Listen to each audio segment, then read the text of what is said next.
الحمد لله رب العالمين والصلاة والسلام على سيد الأنبياء والمرسلين نبينا محمد وعلى آله وأصحابه أجمعين أما بعد أعوذ بالله السميع العليم من الشيطان الرجيم بسم اللہ الرحمن الرحیم وَيَوْمَ يَحْشُرُهُمْ، اور جس دن ہم ان کو جمع کریں گے، كَأَن لَّمْ يَلْبَثُوا إِلَّا سَاعَةً مِّنَ النَّهَارِ، گویا کہ وہ ایسے ہوں گے جیسے نہیں ٹھہرے مگر دن کا ایک لمحہ۔ یتعارفون بینہم، وہ آپس میں ایک دوسرے کو پہچانیں گے۔ قد خسر الذین کذبوا بلقاء اللہ، بے شک وہ لوگ خسارے میں پڑ گئے جنہوں نے اللہ رب العزت کی ملاقات کو جھٹلایا۔ وما كانوا مہتدین، اور نہیں تھے وہ ہدایت پانے والے۔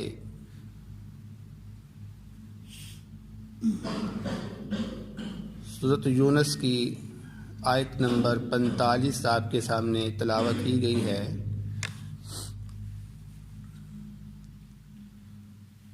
اس آیت مبارکہ میں اللہ رب العزت بیان فرما رہے ہیں کہ وَيَوْمَ يَحْشُرُهُمْ، اور جس دن ہم ان کو جمع کریں گے، یعنی محشر کا منظر یہاں پر بیان کیا جا رہا ہے کہ روز قیامت محشر میں جب اللہ رب العزت تمام انسانوں کو وہاں پر اکٹھا کرے گا، جمع کریں گے، تو وہ لوگ محشر کی جو وحشت ہے، اس کا جو خوف ہے، اس کو سامنے رکھتے ہوئے اپنی دنیا کی ساری لذتوں کو، یہاں تک کہ دنیا میں جتنا انہوں نے وقت گزارا ہوا ہے سب کچھ بھول جائیں گے، اور وہ اس وقت یہ تصور کریں گے کہ جیسے ہم نے دنیا کے اندر ایک لمحہ گزارا تھا اور ہم واپس آ گئے۔ كَأَن لَّمْ يَلْبَثُوا إِلَّا سَاعَةً مِّنَ النَّهَارِ، اور وہ لمحہ بھی کون سا؟ اللہ رب العزت نے فرمایا من النہار، دن میں سے، یہ نہیں کہا من اللیل، کیونکہ دن کے اندر جو لمحہ ہوتا ہے وہ انسان کو زیادہ یاد رہتا ہے رات کی نسبت۔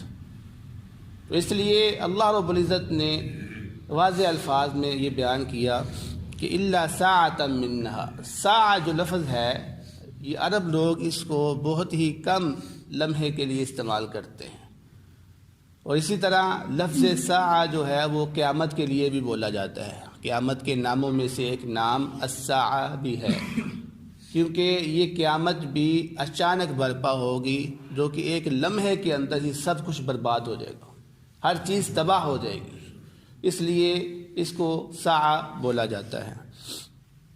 تو فرمایا یتعارفون بینہم، وہ وہاں پہ کیا کریں گے؟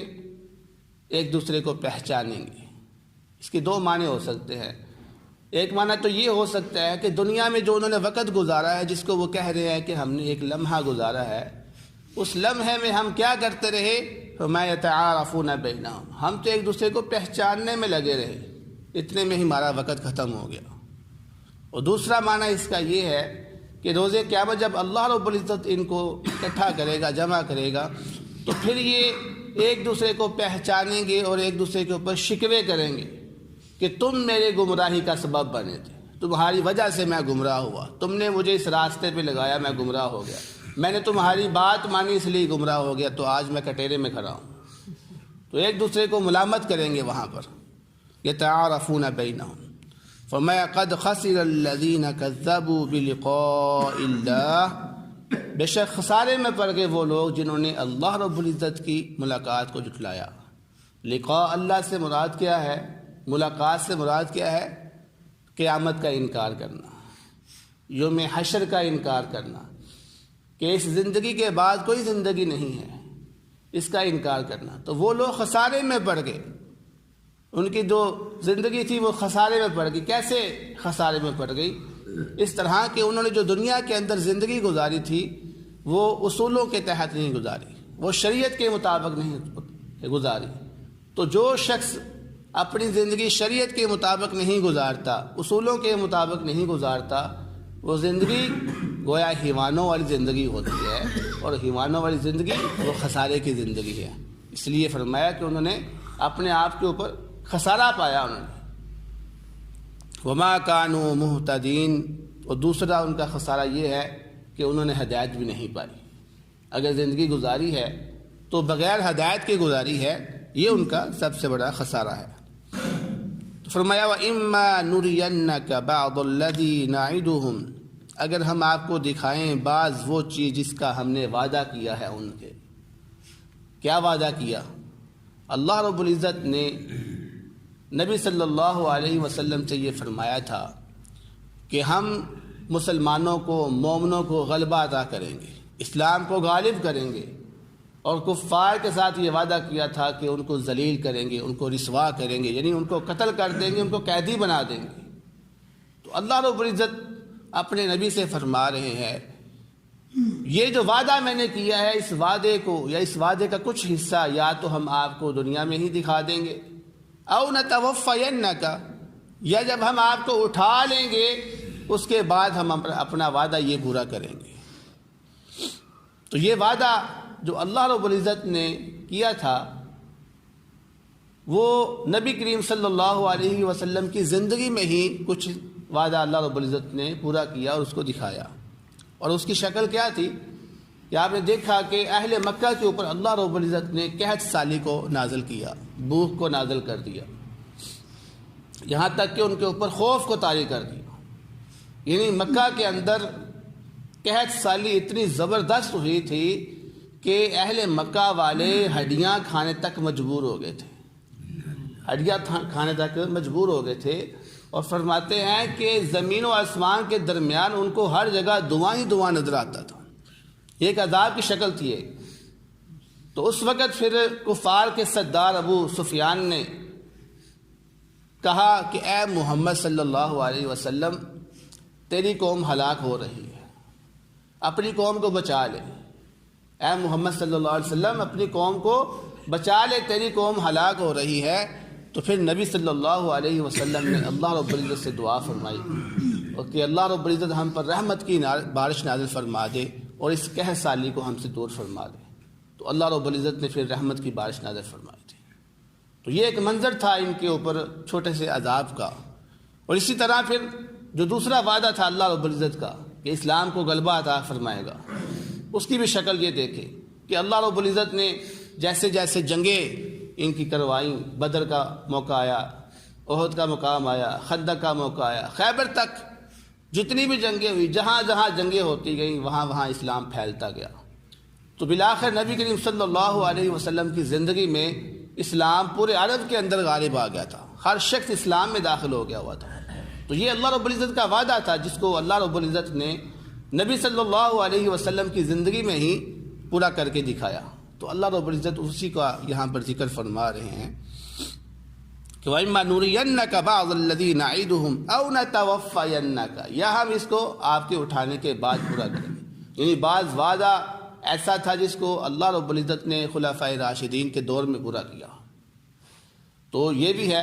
اب دونوں صورتوں کے اندر وہ وعدہ جو اللہ رب العزت نے نبی صلی اللہ علیہ وسلم کی زندگی میں پورا کیا وہ بھی، اور جس کو آپ صلی اللہ علیہ وسلم کی وفات کے بعد پورا کیا، دونوں حالتوں میں اللہ رب العزت کیا فرما رہے ہیں فَإِلَيْنَا مَرْجِعُهُمْ، کہ ان لوگوں کا لوٹنا میری طرف ہی ہے۔ تو جب یہ میری طرف لوٹیں گے تو پھر میں ان کو اے نبی صلی اللہ علیہ وسلم آپ کے سامنے دردناک عذاب سے نوازوں گا۔ آپ دیکھیں گے ان کو کہ میں اپنا وعدہ کس طرح پورا کرتا ہوں۔ تو اللہ رب العزت کا ایک وعدہ دنیا کے اندر ہے کہ دنیا کے اندر ان کو رسوا کرے گا، اور دوسرا وعدہ یہ ہے کہ ان کو آخرت میں بھی دردناک عذاب سے نوازے گا۔ اور اے محمد صلی اللہ علیہ وسلم آپ اس کو دیکھیں گے۔ فرمایا ثم اللہ شہید علی ما یفعلون، پھر اللہ رب العزت خود وہ گواہ ہوگا ان کے اوپر جو یہ کام کرتے رہتے ہیں۔ تو انسان جو بھی دنیا کے اندر کرتا ہے سب سے پہلے اللہ رب العزت خود اس کا شاہد ہے، اس کا گواہ ہے تو انسان کے لیے وہاں پر وہ موقع نہیں ہوگا کہ میں جھوٹ بول کے اپنی جان چھڑا لوں گا. نہیں، یہ تصور بھی نہیں ہے. انسان کے منہ سے جھوٹ نہیں نکلے گا وہاں پر. اگر جھوٹ بولے گا بھی تو انسان کے اپنے ہی اعضاء اس کے خلاف بولنا شروع ہو جائیں گے کہ اللہ یہ جھوٹ بول رہا ہے، اس نے میرے ساتھ یہ کام کیا ہے. اس کے ہاتھ پاؤں بولنا شروع ہو جائیں گے. پاؤں کہیں گے میرے ساتھ چل کے یہ کام کیا، ہاتھ کہیں گے میرے ساتھ پکڑ کے اس نے یہ کام کیا ہے. تو انسان کے بس کی بات نہیں ہے وہاں پر وہ جھوٹ بولے اور کامیاب ہو جائے اور اللہ رب العزت کے عذاب سے بچ جائے. تو جب ایسی بات نہیں ہے اور ہمیں بھی یقین ہے کہ وہاں پر کسی نے نہیں بچنا، تو پھر ہم کیوں غفلت میں ہیں؟ پھر ہم کیوں آخرت کی تیاری نہیں کرتے؟ پھر ہم کیوں اس شریعت پر عمل نہیں کرتے؟ پھر ہم کیوں اپنی زندگی کو اصولوں کے مطابق نہیں گزارتے؟ تو یہ سوچنے کی بات ہے. آج ہم سوچیں گے تو ہم کل کامیاب ہو جائیں گے، لیکن اگر آج بھی ہم نے نہیں سوچا تو پھر ہمارے لیے دنیا آخرت میں ناکامی ہی ناکامی ہے. اس لیے دعا ہے اللہ رب العزت سے جو سنا ہے اس پر عمل کرنے کی توفیق عطا فرمائے. وما علینا. بہترین صدقہ جاریہ حاصل کرنے کے لیے اس ویڈیو کو لائک، کمنٹ اور شیئر کرنا مت بھولیں.